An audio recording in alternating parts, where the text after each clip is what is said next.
போ முடியல ரொம்ப.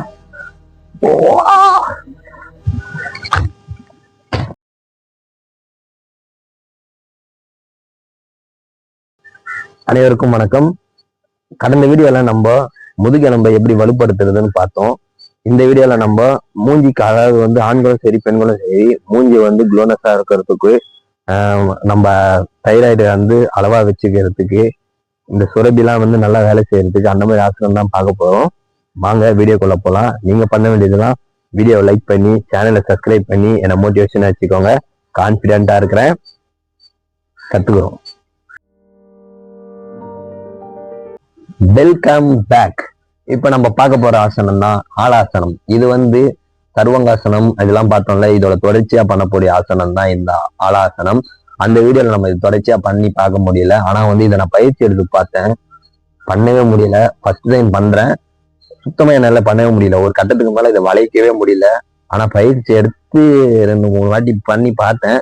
அதை நான் எப்படி பண்றதுன்னு பண்ணி பார்த்துருக்கேன். நான் அதே பண்றேன், நீங்களும் பார்த்து கத்துக்கோங்க. இதனால வந்து என்னென்ன நன்மைகள் கிடைக்கும்னு சொல்லிட்டு தொடர்ச்சியா சொல்றேன்.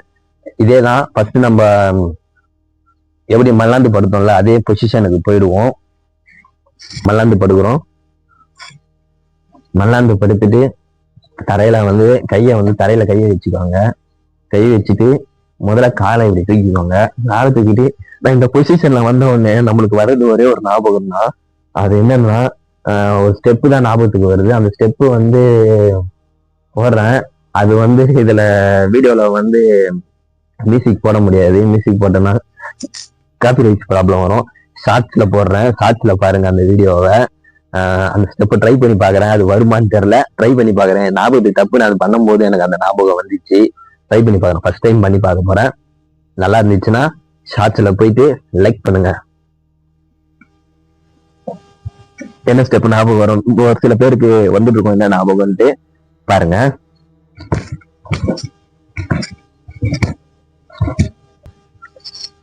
என்ன ஸ்டெப் ஞாபகம் இருக்குங்களா? சரி, நம்ம ஆலாசனம் பண்ணுவோம். ஆலாசனம் எப்படி பண்றதுன்னு பார்ப்போம். ஃபர்ஸ்ட் மல்லாந்து படுத்துப்போம். தரையில கையை வச்சுக்கிட்டு காலை நேரம் தூக்கிக்கிட்டு, அதுக்கு அடுத்து வந்து இந்த கழுத்து பகுதி வரைக்கும் மேல தூக்க போறோம். கழுத்து இதுல வந்து நாம வீட்டுல பண்ணி பார்க்கும்போது கழுத்து வரைக்கும் தூக்கிட்டாங்க. தூக்கிட்டு இதை பின்னாடி போயிட்டு இந்த பாதத்தை எடுத்துட்டு போய் இந்த பின்னாடி போய் தொடங்கும். சுத்தமா முடியல, ஒரு கட்ட வரைக்கும் தான் வந்துச்சு. அதுக்கப்புறம் முடியல. இப்ப ட்ரை பண்ணி பாக்குறோம் பாருங்க.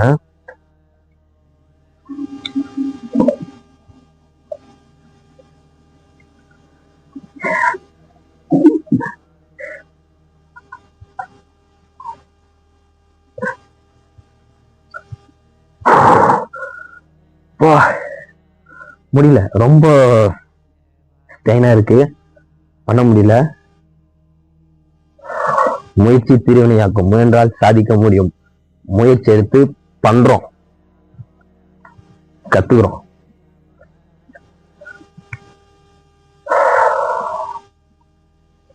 சக்தி மனம் மாறிட்டு வரலாம். இது கொஞ்ச நேரம் சக்தி மனம் மாறிட்டு வரேன்.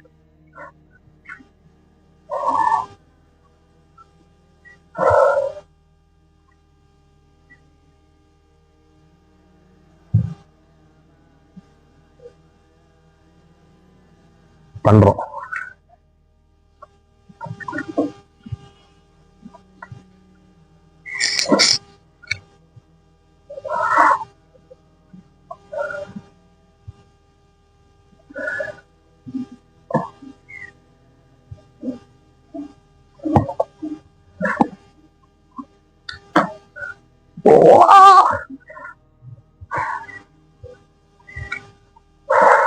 உங்களுக்கு வேற ஏதாவது வழியோ இது வந்துச்சுன்னா விட்டுடுங்க. விட்டுட்டு கொஞ்சம் கொஞ்சமா ப்ராக்டிஸ் பண்ணி பண்ண பாருங்க.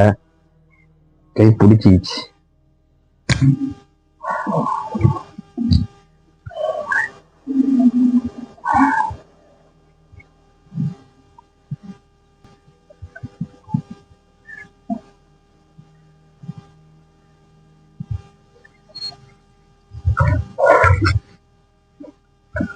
பண்றோம்.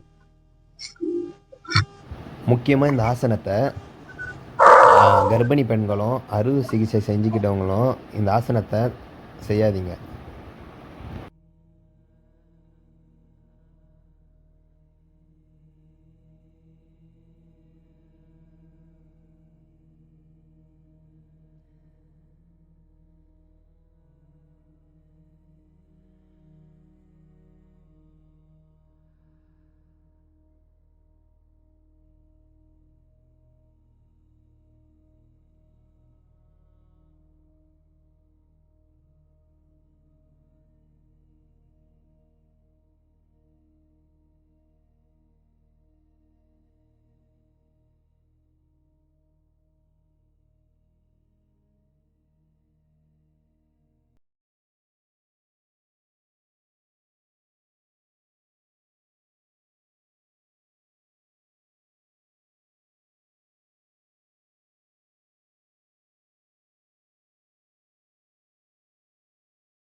ஆசனம் மூலயமா நம்ம பார்த்துருப்போம். எப்படின்னா இந்த தைராய்டு சுரப்பி எல்லாம் வேலை செய்யறது எல்லாமே நம்ம பார்த்துருப்போம். அளவா வச்சுக்கிறது எல்லாமே வந்து இந்த ஒரு ஆலாசனம் இந்த இதுல கிடைக்கும்.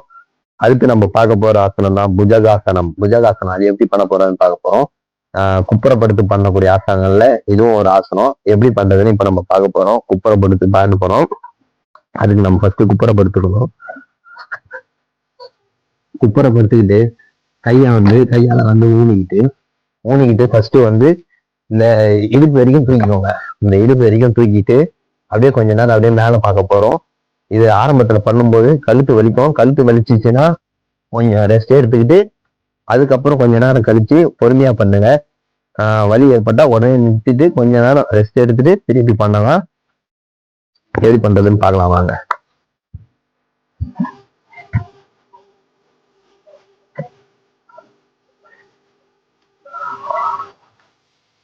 இந்த நிலைக்கு வந்ததும் நம்மளால முடிஞ்ச அளவுக்கு பொறுமையா கழுத்தை எடுத்துக்கணும். ஆரம்பத்துல வந்து ஒரு 10 வினாடி இருந்தா போதும். நல்லா பழகினதுக்கு அப்புறம் 2 நிமிஷம் வரைக்கும் பண்ணலாம். நம்ம இடுப்பு வரைக்கும் மேல இருந்தா போதும். அப்படியே மேல பார்த்துட்டு வாயை நல்லா மூடிக்கோங்க. மூக்கு வழியா தான் நம்ம சுவாசிக்கணும். அப்படியே கொஞ்சம் கொஞ்சமா எவ்வளவு முடியுமோ அவ்வளவு முதுக வந்து வளைங்க.